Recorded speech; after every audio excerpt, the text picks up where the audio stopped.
fellow Ambazonian, fellow British Southern Cameroonians. This is Capo, Daniel, your civil liberty activist. I am just coming from somewhere, so a little bit haphazard. This is unannounced. I am now live with Eugene Ufaka, the State Department reps of the AGC, who is currently now in the United Nations, the UPR session regarding the human rights record of La République du Cameroon. They have already made their presentation. So right now, Mr. Eugene is going to join us live. He might be unable to talk, so I will do the talking. And let me bring him on camera. So, ongoing with the AGC's rep in the United Nations, the AGC has secured, I think Mr. Eugene may not be able to talk because he's right now currently in the session. It is ongoing. The Cameroon minister, Mr. Mbela, is on the defensive, trying to defend the human rights record of La République du Cameroon. But we are very sure this time they are going to have it very hard, because we now have countries, primarily from the Caribbean, that the AGC, through their hard work of their diplomacy, had secured their support for the file that was submitted on behalf of the people of the British Southern Cameroon. So this is now live inside the United Nations session of the UPR. So we are having the benefit of the mobile phone from the State Department rep, Mr. Eugene Ufaka. So the session is ongoing now. This is very big, this is very huge diplomatic offensive that may eventually lead to a referral to the United Nations High Commissioner to table our issue in the United Nations Security Council, which has been all the effort gearing to lead towards that direction.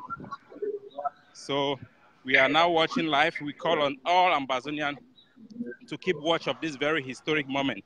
And it's courtesy to the AGC. We are very, very happy for this offensive. We have been witnessing the horrific scene back in Ground Zero. Our voice have not been heard. We have been talking to ourselves on social media, crying within ourselves, leaning on each other's shoulder. It is time for the world to hear our story in a way that will really matter. So we are streaming this live to give comfort to all those who are in the bushes, to all those who are in the diaspora, crying and feeling helpless, so that they can see that our case is being heard in the highest possible arena. And we want to thank Mr. Ufaka Eugene for giving us the feed. It's unfortunate that I am actually out. I was up for hiking, so I'm just getting into the city now. So we are watching live. Yeah, Mr. Usman, this is very big. This is very big. This is very historic, because even with the United Nations, when you have NGOs like Amnesty International and many other NGOs presenting our issue, the hope is that other countries, state parties, should buy our case, because those are the people that really count within the international community. Once your case is being backed or your petition is being supported by a state party. So this time we are aware that the AGC have secured about 4 state parties who are ready to back our application and our file within the system so that it can move up the ladder. We knew of the offensive, I think 2 weeks ago, but it wasn't on social media. So finally, the UN, the State Department official of the AGC has been allowed in the hall. He will be unable, he'll have to witness it because he's a petitioner. But everybody there who will be taking the stage will be representative of their various countries. So the delegation of La République du Cameroon is being represented by Minister Mbala. He's having a hard time. I've seen some of their presentation. They are just making excuses, and I don't think it will match the submission made by the AGC, which was also being as a courtesy of their liaison with the UNPO. So this is really diplomacy, offensive, live, and in action. So we have to pray. Those who are prayer people, those who are believing in the ordained nature of this struggle should have to pray. I don't know if Mr. Eugene will be able to say something, but I'm sure he will not be able to say, because it might be very rude to the people who are around there. So this is live inside the United Nations. Right now, the person speaking is La Republique rep, who is trying to defend the record of the petition made against them. So we all know that it is impossible to defend the atrocity. The evidence are overwhelming. Even a fool can see, even a blind can see what La Republique have been doing to us. The British government, out of shame, and they are knowing that we are having all these successes, they are pretending to have a debate in the House of Commons. We hope that this case, when it is going up, is going to open the door for the African Union and many other institutions that have been quiet. Even the government of Nigeria and the government of Rwanda, who can pick up on this issue, because nobody will want to be embarrassed to be on the wrong side of history. So we are very, very grateful for this effort by the AGC. We applaud it. We support this effort. These are the type of things that we want to see. So this is a very great moment. Yeah, let all those who are in ground zero, those who are in the bushes, those who are in abroad, who have not been having sleepless nights, seeing all the images of the carnage, the manning, the torture, the senseless killing. Yesterday, a 6-year-old child was shot twice in front of their house at close range. We have heard reports of 28 people being executed, summary execution. We have seen able men being rounded up, kept in private jail for execution. The airport in Bamenda have been busy ferrying people out of the city. Everywhere our people are running. Today in Tico, in the area, in the plantation of the rubber plantation, all the areas that where laborers were living in, all of them are on the run. So we are in a very saddened moment. We are very sad, downcasted, having sleepless nights, having nightmares. You know, some of us who are in this struggle, we never even think that one day we'll be doing this thing. But when we see the pain of our people back home, we really cannot stay quiet. There is no middle ground. There is no way we can stay quiet. So we are very happy that our voice is being heard within the United Nations. I'm really very, very emotional and very, very happy that somebody who can take action can hear us. Yeah, we hope that after Cameroon is going to make their defense, we hope the other countries are not going to be satisfied and they are going to make a referral to the commissioner, High Commissioner of the United Nations, who can take action. So it is like making a report. And we also hope that the files that have been submitted in the ICJ, some referral in this type of institution can trigger a lot of things. Because once it is being moving up the ladder, then the other institutions who have had submission on this our very issue, they will have to act fast. Because they think people are going to be asking them, but you already have this file. Why haven't you acted upon? The Nigerian government, we know that there are lawyers who have gone down to La Republique du Cameroon in their Supreme Court to try to make moves there. So this is going to be a breaking news is that we already have countries that are ready to support the file, the application that have been made within the UPR session, the 32nd session. So unfortunately, the life has been cut. Mr. Eugene Ufaka just gave us that opportunity to have a snippet within that institution. He has been allowed in that building and in that session because he's the petitioner.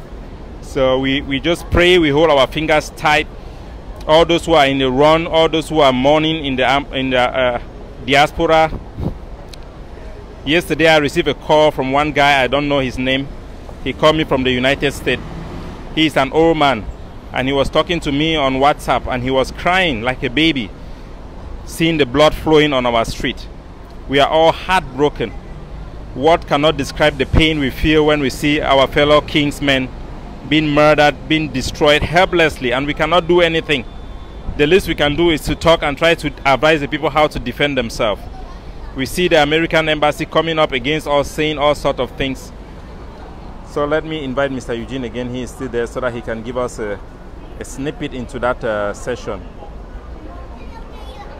So this is a very big breaking news that our case is being heard.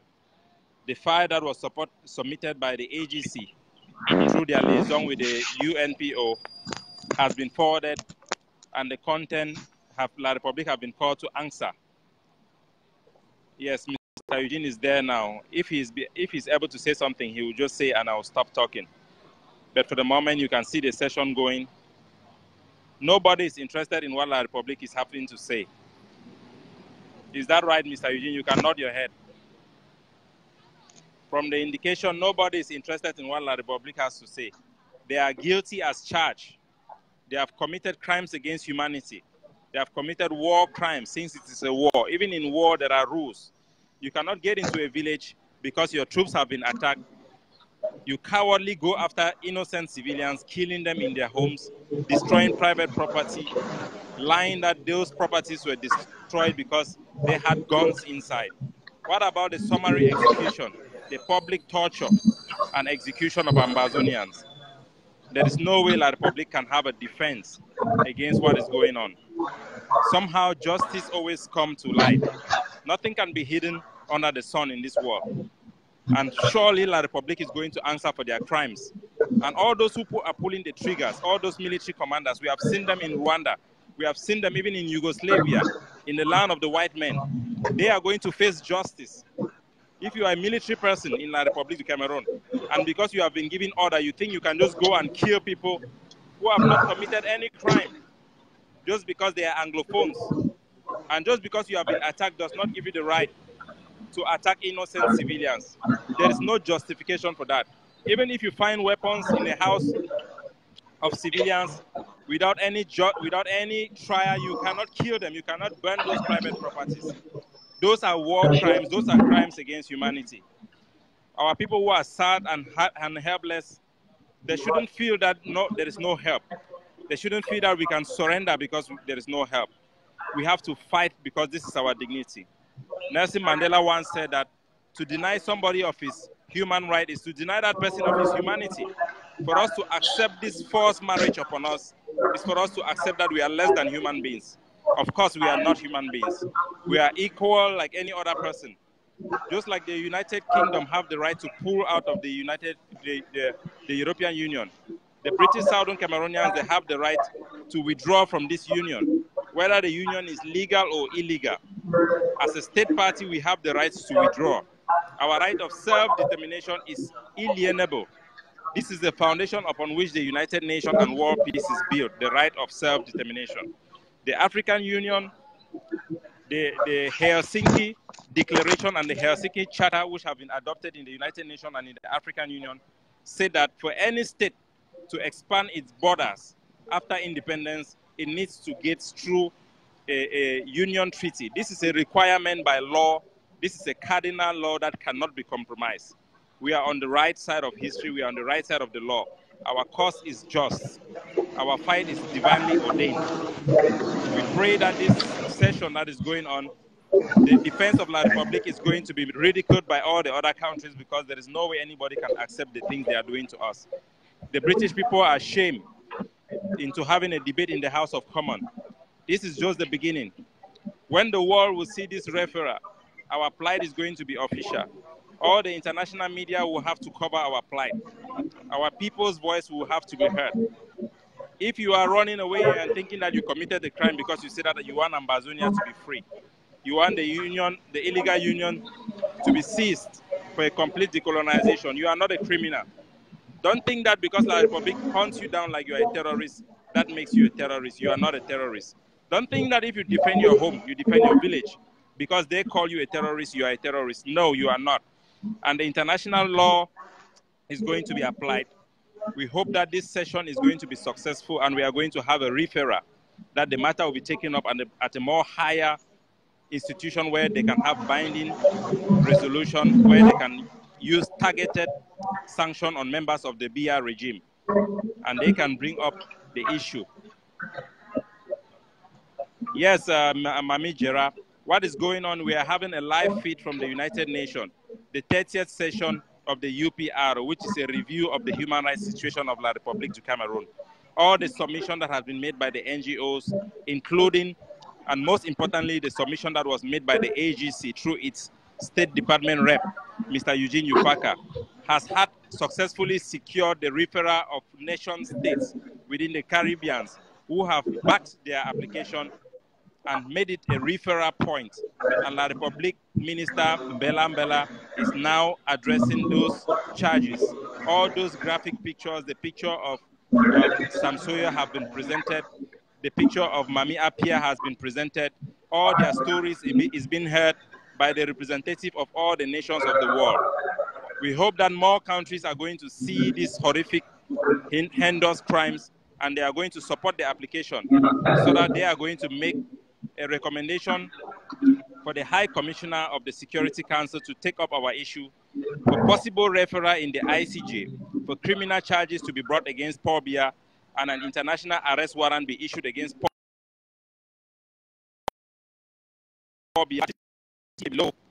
And I may soon run out of power and my phone may go off. I have just about 3% batteries. But I know most.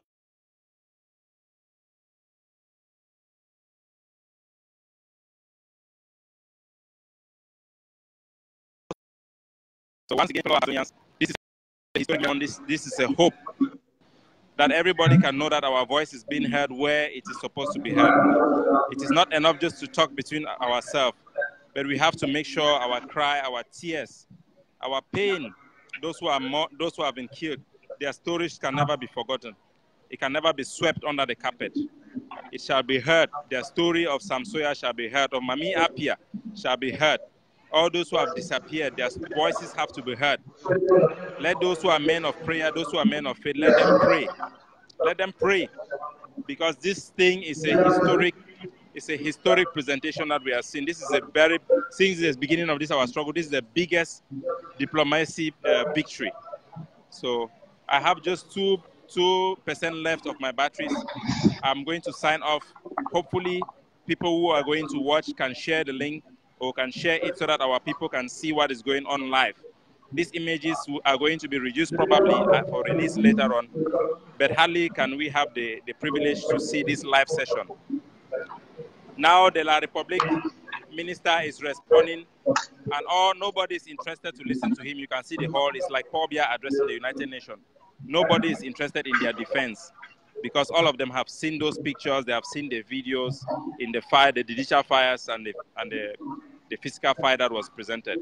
So once again, fellow British Southern Cameroonians, let's pray for Mr. Eugene Ufaka, who is there representing us, that God should give him wisdom, and we pray for all the country nations there, that God should touch the heart of their representative to speak for justice. Let justice reign. So thank you all. Share the link, and let's wait for Mr. Eugene to finish the session and give us a comprehensive report. Thank you.